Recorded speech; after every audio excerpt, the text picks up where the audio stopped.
문제달인 신의 손입니다. 공무원 한국사 핵심 이론 강의 시작하겠습니다. 4.19 혁명과 제2공화국에 대해서예요. 4.19 혁명이 발발했었을 당시의 상황을 살펴보면요. 미국으로부터의 원조가 급격히 축소되어짐에 따라서 국내 경기가 침체되었고요. 실업이 증가하게 되어 그리고 이승만 정부의 부정부패로 인해서 사회적으로 그리고 경제적으로 국민들의 불안감이 증폭되어지던 시점이었단 말이에요.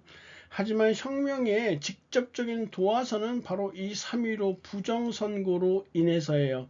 당시 자유당 정권은요, 이 대통령 후보였던 이승만의 당선은 별 신경을 쓰지 않았어요. 왜냐하면 경쟁자라고 할 수 있는 무소속의 조병옥 씨가 신병치료차 미국으로 건너갔다가 그곳에서 급소했기 때문에 경쟁자 자체가 없었단 말이죠. 때문에 이 부통령 후보 이기붕을 당선시키는데 총력을 기울일 수 있게 됐는데요. 더군다나 이승만 후보는 85세의 고령이었어요.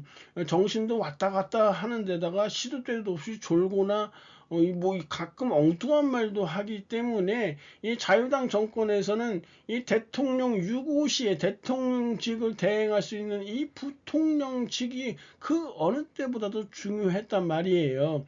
그런데 자유당의 부통령 후보인 이기붕은요, 능력도 없는 데다가요, 국민들의 인기도 드럽게 없었어요. 그래서 갖가지 관건, 금권을 동원해서 부정선거를 자행하게 됐던 것이에요.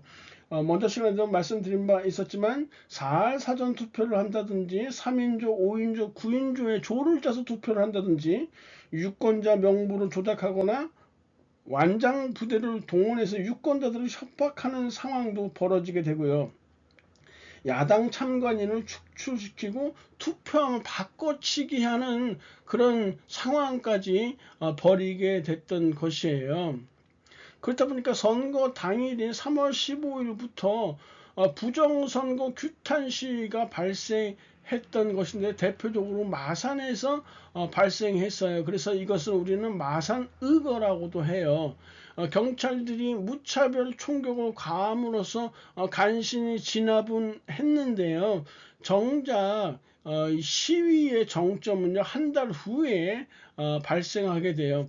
마산 앞바다에서 시위 중 실종된 것으로 알려졌던 이 17살의 김주열 학생이 이 시신이 떠올랐던 것이에요. 60년 4월 11일이죠.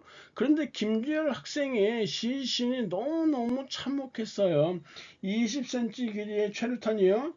그의 오른쪽 눈을 관통해서 왼쪽 뒷목으로 삐죽히 나와 있는 상태였거든요. 훗날 밝혀진 것이지만 시신을 유기한 인물은 박종표라는 인물인데요. 일제강점기 때 헌병보로를 했던 인물이에요. 시신을 발견하고 다음날 새벽에 찌푸차에 시신을 싣고 가서 시신의 돌멩이를 매달아서 마산 앞바다에 유기했던 것인데 돌멩이가 줄에 묶여있던 돌멩이가 풀리면서 시신이 떠올랐던 것이죠.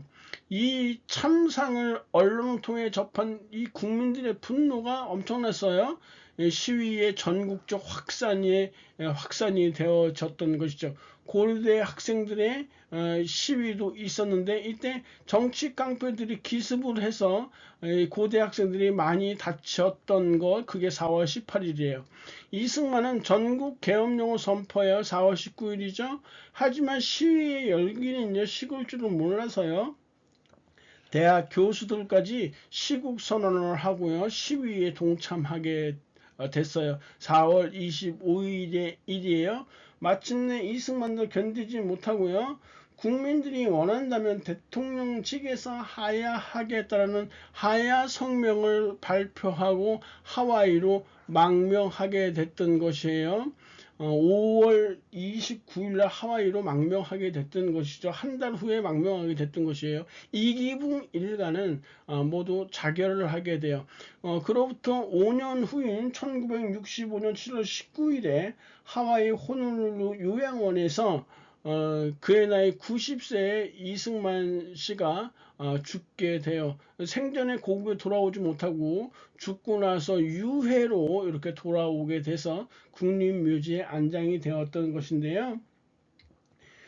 개인적인 역량만으로 평가할 때 당대에 그만큼 뛰어난 인물도 드물 거라고 생각이 들어요. 국제 정세에 대한 유연한 감각이라든지 현실 정치에 대한 냉철한 판단 능력 등은요, 그가 한학부터 신학문에 이르기까지 두루 섭렵했고 오랜 미국 생활로부터 터득한 부산물이라고도 할 수 있어요. 그가 자신의 이런 탁월한 능력을 사심없이 조국 독립과 진정한 민족 통합에 헌신했었더라면 하는 아쉬움이 큰 것이죠. 물론 민족 분단과 친일파 득세 그리고 장기 독재 책임 이런 등등을요 오롯이 그 한 사람에게만 물을 수는 없겠지만 그가 탐했던 권력의 무게만큼 그가 범했던 과오 또한 역사와 민족 앞에 상당한 비중을 차지하고 있는 것이죠. 여하튼 4.19 혁명의 결과 허정을 수반으로 하는 이 과도 정부가 수립되어지고요. 이 과도 정부에서 3차 개헌을 하게 됐던 것이에요. 60년 6월이죠. 이 3차 개헌을 통해서 의원 내각제와 양원제로 개헌을 하게 됐다라는 것이에요. 그리고 이 3차 개헌에 따른 국회의원 선거로 민주당이 압승하게 돼요. 그러면서 민주당 정부가 60년 8월에 수립이 됐던 것이에요. 총리의 장면이었고요. 대통령 윤보선은 국회에서 선출되어졌네요. 4.19 혁명의 의의는요. 국민의 힘으로 독재 정권 축출에 성공한 아시아 최초의 민주주의 혁명이면서 한국 민주주의 발전의 토대가 되었다라는 점에서 그 의의가 있다고 할 수 있겠네요. 제2공화국이요. 장면 내각의 성립이에요. 60년 8월이죠. 3차 개헌에 따른 국회의원 선거가 60년 7월에 있다고 했었고요. 민주당이 압승했다고 했어요. 그로 인해서 내각 책임제에 따른 대통령과 국무총리가 선출되어졌고요.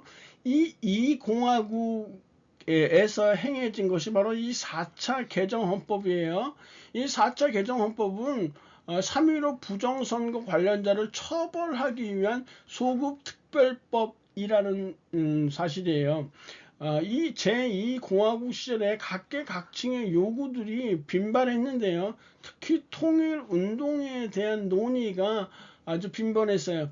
진보 세력과 학생들을 중심으로 한 남북 협상의 시도가 있었고요. 중립화 통일론이 제기되기도 했었어요. 혁신계열 정당들의 민족자주통일중앙협의회가 조직되어졌어요. 그러면서 평화 통일에 대한 논의가 이루어졌었는데 5.16으로 인해서 해체되어지게 되네요.